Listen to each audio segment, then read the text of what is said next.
Rafale Sukhoi के निशाने पर है पाकिस्तान। आज भारत ने जो दिखाया है, ये भारतीय एक्सप्रेसवे पर आप देख रहे हैं, रफाल विमान उतरा था। भारत अपनी तैयारियां दुरुस्त कर रहा है और पाकिस्तान और पड़ोसी भी इससे दहल रहा है, तैयारी कर चुका है। सिर्फ रफाल नहीं, अगली तस्वीर देखिए, सुखोई भी इस तरह के 15 फाइटर जेट, 1 दर्जन से ज्यादा फाइटर आज उड़ान भर रहे थे और एक्सप्रेसवे पर परीक्षण कर रहे थे, अभ्यास कर रहे थे। पाकिस्तान में देखिए, पाकिस्तान में इसका खौफ कि बिलावल मोदी मोदी कर रहे थे। रैली में कई बार मोदी का नाम लिया। मोदी ने कि या इस सिंधु से पानी बहेगा या खून। हवाई पट्टी पर दूसरी तरफ पाकिस्तान में सायरन बज रहे थे। पाकिस्तान में आपात स्थिति के लिए सायरन लगा दिए गए। सुनिए, पाकिस्तान ने सायरन लगा दिए हैं लोगों के लिए भी कि अगर भारत हमला करता है तो उन्हें अलर्ट किया जा सके। लेकिन दूसरी तरफ भारत और हवाई योद्धा जो है वो दिखा रहे थे अपना दम।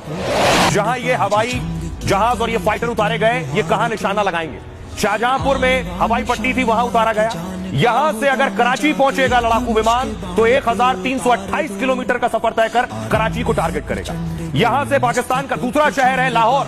लाहौर इस शाहजहांपुर से जहां ये एक्सप्रेसवे पर उतारे गए फाइटर, लाहौर 675 किलोमीटर है। यहां से रफाल 675 किलोमीटर से पहले ही टारगेट सेट कर सकता है लाहौर पर। इस्लामाबाद यहां से 922 किलोमीटर है और वहां मिराज या जगुआर जाकर अटैक कर सकता है। शाहजहांपुर से रावलपिंडी सिर्फ 911 किलोमीटर है, एक उड़ान में ही यहां तक पहुंच सकता है सुखोई।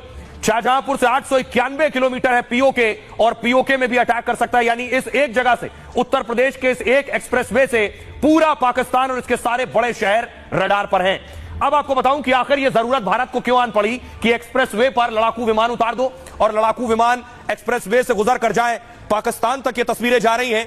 अब इसकी वजह मैं आपको बताता हूं। ये देख रहे हैं, ये एक्सप्रेसवे की पट्टी है और यहां से ये लड़ाकू विमान उड़ उड़ कर गए। यूपी के शाहजहांपुर में भारतीय वायुसेना ने यह दम दिखाया है। शाहजहांपुर में गंगा एक्सप्रेसवे पर अपनी ताकत दिखाई। आंधी तूफान के बीच लड़ाकू विमानों ने टच एंड गो किया है। जंग के दौरान आपात स्थिति के लिए यह तैयारी हो रही है। ऑपरेशन में किसी तरह की दिक्कत पर मोर्चा संभालेगी सेना। करगिल के बाद एयरबेस को तकनीक से लैस किया गया है, लेकिन किसी भी हालत से निपटने के लिए तैयारी है।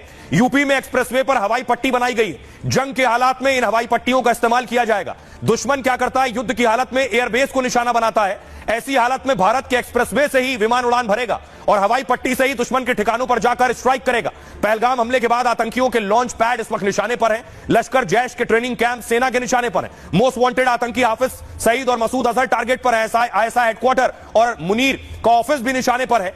इन टारगेट पर हमले में वायुसेना का रोल बहुत अहम होने वाला है। भारत ने पहले भी पाकिस्तान के अंदर घुसकर हमला किया है। एयर स्ट्राइक और सर्जिकल स्ट्राइक से पाक दहल उठा था। एक बार फिर वायुसेना हमले से पहले तैयारी कर रही है। 3.5 किलोमीटर लंबी हवाई पट्टी पर जगुआर मिराज ने टच एंड गो किया है। करीब 2 घंटे तक